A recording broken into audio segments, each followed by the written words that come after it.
Meron po akong gustong pag-usapan eh. Meron po ako actually gustong i-congratulate. Okay lang po ba? Ayan. Gusto ko lang pong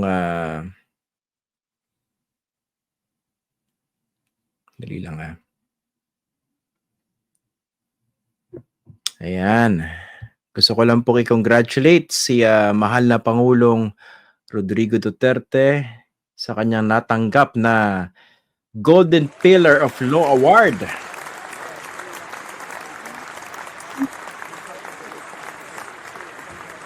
Bar of the Philippines. Ayun, mabuhay po kayo, mahal na Pangulo. Grabe, Golden Pillar of Law Award. Ayan. Astig, no? Ano po ba itong award na ito?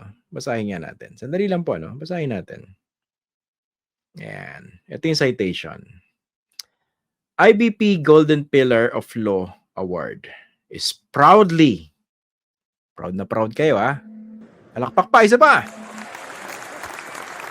Is proudly presented to Rodrigo R. Duterte. Basahin natin, isa-isa. In grateful recognition of 50 years of distinguished and dedicated service in the legal profession, upholding the ideals of justice, integrity, and the rule of law, whether in private practice or public service.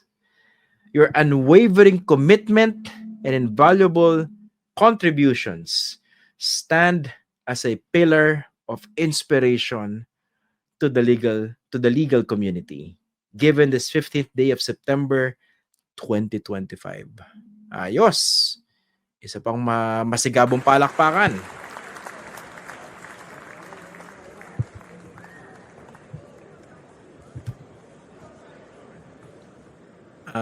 Pwede po ba magtanong sa mga nagbigay ng award? Okay lang po ba magtanong? Saang banda? Saang banda yung binabanggit nyo?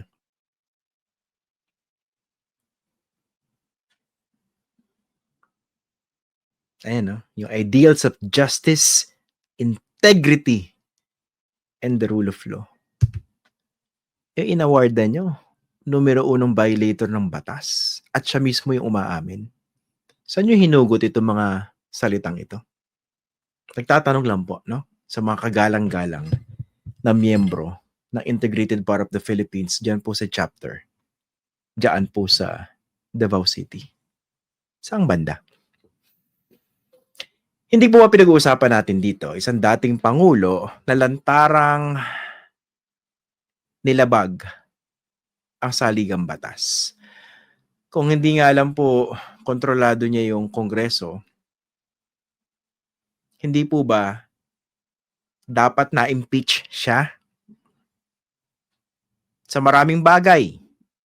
Kasama na rin po yung kanyang pag-handle dito sa issue ng West Philippine Sea, yung kanyang pagsipsip sa China, ayoko na po isa-isahin. Pero of course, alam natin, ang impeachment ay hindi lang po legal, kundi largely political. Okay. Ito po yung isang dating Pangulo. Okay, abogado. Lantarang sinasabi sa mga tao, kill, kill, kill. Diba? Dati sinabi niya, kung walang barel, bigyan niyo ng barel. Palabanin niyo para may dahilan kayo para patayin.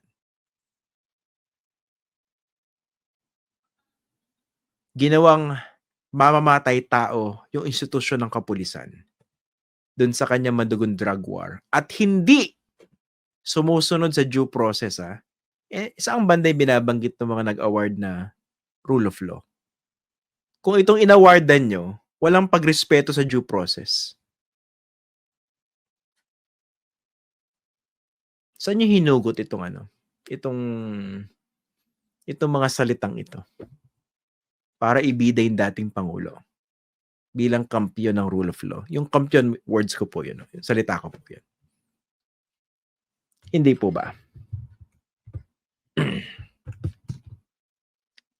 Ayoko na isa-isahin Pero kasi publicly available naman po yung ganyang mga pag-violate ng Pangulo. Ito pa, no? Basahin natin yung mga ito, sa reporterinquirer.net. Kasi nagpaliwanag yung yung IBP yung nag-award sa kanya. Sabi, "We do not confer guilt or grace beyond the reach of law. Yet we know too that the law without conscience is hollow, and that practice of law without compassion is incomplete." Nadidinig niyo po ba yung sinabi ninyo? Maganda siguro sinabi niyo to kay dating Pangulong Rodrigo Duterte, no?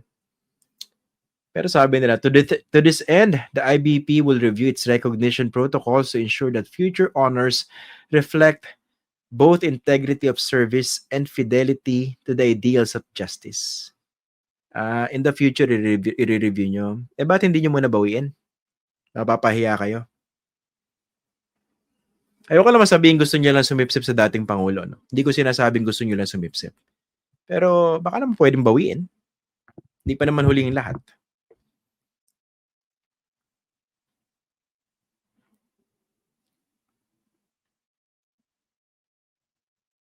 Tapos ito, yung IBP chapter sa Davao, sabi, "The Golden Pillar of Law Award does not serve as an endorsement of political acts or personal ideologies. It is a recognition of professional longevity and standing under the IBP's bylaws, applied without distinction and grounded on verifiable compliance with the rules governing the legal profession." Okay. Kasi kung ito lang po yung pagbabasihan natin, purely textual yung reading, napaka-naive po nito. Kasi kung yung katotohanan already stares you in the face, tapos itutuloy nyo pa rin po yung award, ang mangyayari, magmumukhang katawa-tawa yung award o yung nagbigay ng award. Kita nyo, itong award na to minumura, kinukutya, pinagtatawanan ng mga tao. Kasi malinaw naman sa mga tao yung tama at saka mali, hindi po ba? O, napahiya lang kayo rito. O patuloy po kayo napapahiya dito.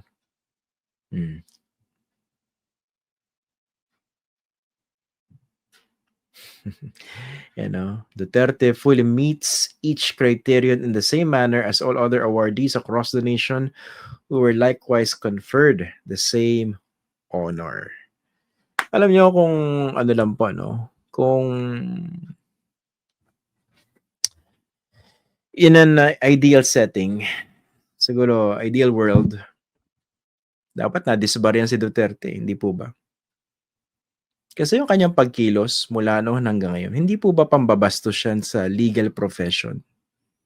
Kayo po ba, proud po kayo na bilang isang abogado na meron kayong kasamang ganyan?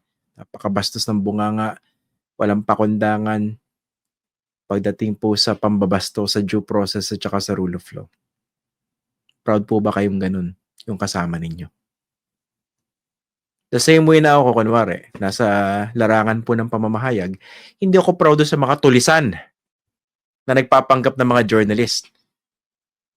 Pero may kanya-kanya mga entanglements. Nakadikit sa politiko, nasa payroll siguro ng mga contractor. Hindi po nakaka-proud madikit sa mga ganon. Umabanggit kami in the same sentence. Kasi dating sa akin, sampal yun. Ang problema sa journalism, wala naman disbarment. Alam lang namin kung sino yung mga tulisan. At kilala nyo na rin, di ba? Dahil very public naman yan yung mga issues concerning media. Alam nyo na yung mga nagpapanggap na media. O siguro, at a certain point, na-consider na journalist, pero ang bilis nag-transition into ay tulisan. Pero again, sa journalism, walang disbarment. Sa legal profession, meron. Kasi kung titingnan lang po natin yung mga pagkilos ni Duterte nung panahon niya, clearly, dapat na-disbar yan. Pero syempre, sino ba mangangahas na i-disbar yan? The same way, si Sara Duterte. Di ba dapat na-disbar yan doon sa kanyang kabastusan, yung pananakot sa Pangulo na kumontak na siya ng papatay kung may mangyari sa kanya. Kaya ganun, no? This is one award that understandably has triggered a lot of emotions, a lot of anger, a lot of disgust, a lot of rage. Sampal po to dun sa mga naging biktima ng human rights violations nung panahon ni Rodrigo Duterte. Na hanggang ngayon, hindi pa po makakamit ng hustisya. Pero sa pagbibigay ng ganitong award, tumulong pa kayo dun sa pagsampal-sampal dun sa mga biktima. Yun po yung dating niyan. Nakakahiya po itong award na ito.